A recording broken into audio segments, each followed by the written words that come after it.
Okay America, okay world. You've been force-fed a lot of bullshit over the last week about the Boston Marathon bombing. Are you ready for some truth?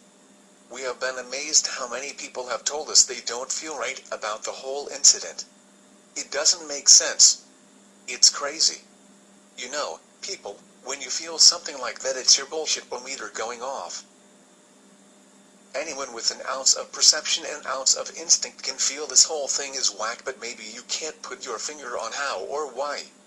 We're going to show you how. The why has yet to be determined. You know that movie Inception, where an idea is introduced into someone's dream state to alter their behavior? What has taken place over the last week is an inception on a grand scale to affect not our dreams but to get us to look away from what's right under our nose. To replace one set of bombers with another. One narrative for another through shock and awe. So what have you been watching here? This, my friends, is the smoking gun. Maybe you've seen a still shot of this, but I would bet most of you haven't seen these frames run in succession, or maybe you didn't know what you were looking at. You're looking at the first bomb site a second after the explosion. You can see the smoke dissipating, and a man with tattered black pants and a ripped shirt emerging and running away like he has somewhere to be. And what's all this around him? That's the victims. You see it? It's a semicircle of carnage surrounding the blast point. Ground Zero. And this man in tattered pants originates at Ground Zero. Everyone who isn't injured on the ground is grabbing their ears and trying to figure out what just happened. Not this guy. He's out of their lickety-split. Almost like he's running at a different speed. I think you're up to speed now. This is the bomber. That's him. Fleeing the scene after the blast. This is one thing that has thrown people off. They were thinking the bomb was planted and the bomber left before the explosion. Incorrect. It blew up right under him. Let's look at some photos. Who is this guy, this runner? This is him. Black shirt. Dark pants. White hat. That must have blown away when the bomb went off. Here with his friend enjoying a lovely day at the races. Let's call them Abdul Rahman Ali Al-Harbi in black and Salah Brun in blue. Here they are with their bags. Look at that bag. You see the sag. What a funny shape with stress lines coming to a point. Looks heavy. That is a pressure cooker bomb on its side. And in his friend's bag? Another bomb? Could be. Now let's go to a front view. There he is. Looks like he's having a good time, doesn't it? He doesn't look nervous at all. Now you may have noticed something's missing. Where's his bag? He slung it down and it's resting underneath him. Right between his feet. This is very important. Let's look at the people around Ali Al-Harbi. Who's this? This is Lou Lindsay. She died in the blast. She's incredibly close to Al-Harbi, who ran out relatively unscathed. Why? Well folks, it's all in how the pressure cooker bomb exploded. Here's a picture of an exploded pressure cooker bomb. When it blew, the seals around the rim failed, sending the force of the explosion primarily in two directions. Same thing happened in Boston. The bag was sitting between Abdul Rahman Ali Al-Harbi's feet. It exploded with the lid facing out toward the street, killing Lou Lindsay, Crystal Campbell and maiming many others. The bottom of the cooker blew backwards, knocking people over and blowing out the store window. Do you see that? It did not explode up. If it had, Al-Harbi would have rained down all over Boston in a shower of jihad. This fucker is the luckiest motherfucker on the planet. So maybe someone else dropped the bomb right next to him and he just has amazing reflexes and uncanny luck, you say? Not a chance. If the bomb had been to either side of him, he would be down with the other victims.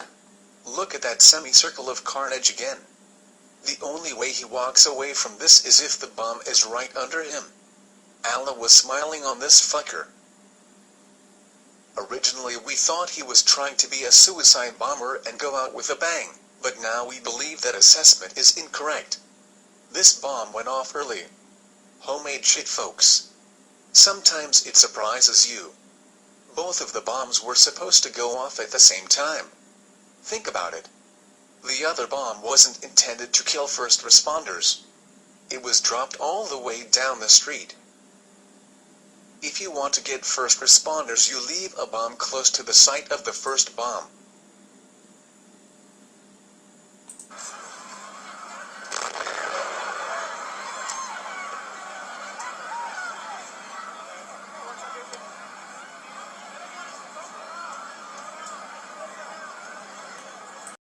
Did you notice Al-Harbi's friend is nowhere to be seen? Perhaps he had a delivery to make. Back to Abdulrahman Ali Al-Harbi. Maybe you've heard him called the Saudi National. Here he is in the hospital, looking in high spirits. He went from a person of interest to a soon-to-be deportee. That's right. Your government is sending him back to Saudi Arabia. The US government knows this man killed and maimed Americans. They have both bags the bombs were in. They raided Al-Harbi's apartment and removed evidence. Why would they aid and abet a known terrorist? Because Al-Harbi's dad is a rich Saudi? Because Saudi oil backs the petrodollar, thereby propping up our currency? And what about the Chechens? Were they involved? Were they set up? The government succeeded in throwing enough shit into the fan to weave doubt into many aspects of this case. What isn't in doubt is that Abdulrahman Ali Al-Harbi carried the first bomb and killed and maimed innocent people.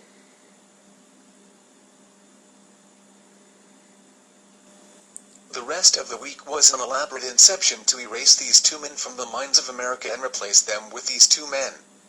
Then they unleashed the shock and awe, shutting down the city. Heavily armed troops, vehicles, helicopters. The works. All the other theories of Navy SEALs or contractors placing the bombs are complete and utter bullpucky. They'd love for you to waste your time in the dead end. Don't. The truth makes sense. They had to shut a city down and scare the shit out of you to make you believe something that doesn't make sense. Now are you ready for a real mindfuck? Listen to this clip from the FBI, see if you can spot the sleight of hand. Can you catch the inception? Make no mistake, this is some grim shit.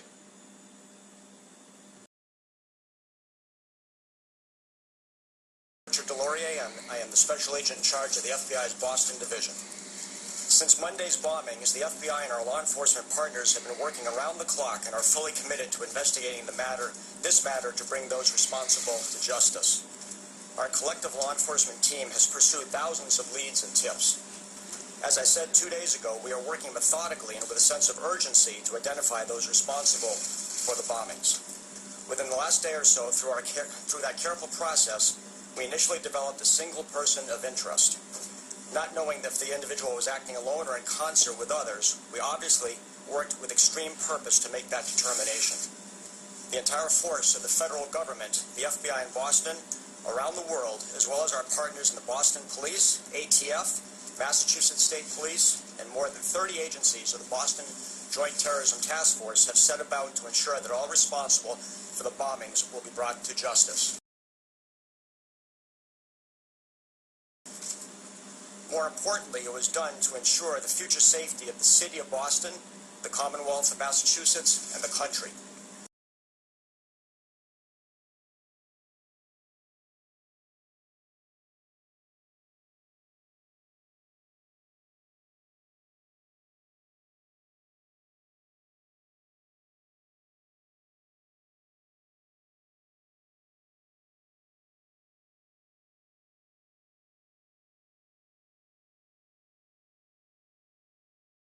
Indeed, through that process, the FBI developed a second suspect. Today, we are enlisting the public's help to identify the two suspects.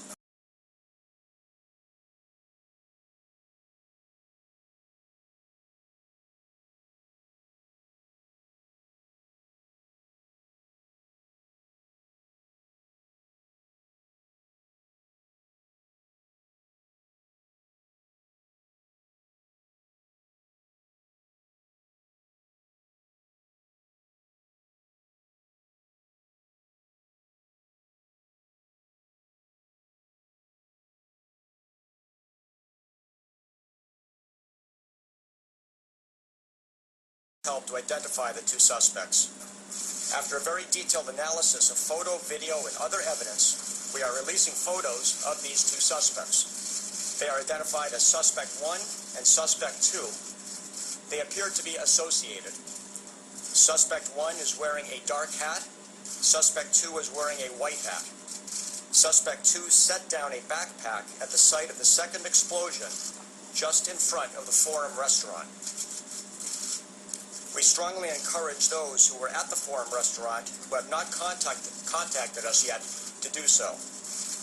As you can see from one of the images, suspects 1 and 2 appear to be walking together through the marathon crowd on Boylston Street in the direction of the finish line. That image was captured as they walked on Boylston in the vicinity of the intersection with Gloucester Street. As you can see, the quality of the photos is quite good, but we will continue to work on developing additional images to improve their identification value. Further, on FBI.gov, we have photos of the suspects. The photos and videos are posted for the public and media to use, review, and publicize. For clarity, these images should be the only ones, and I emphasize the only ones, that the public should view to assist us. Other photos should not be deemed credible, and they unnecessarily divert the public's attention in the wrong direction and create undue work for vital law enforcement resources.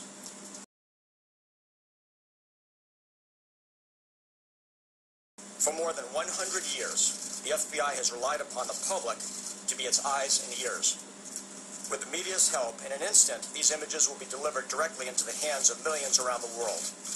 We know the public will play a critical role in identifying and locating these individuals.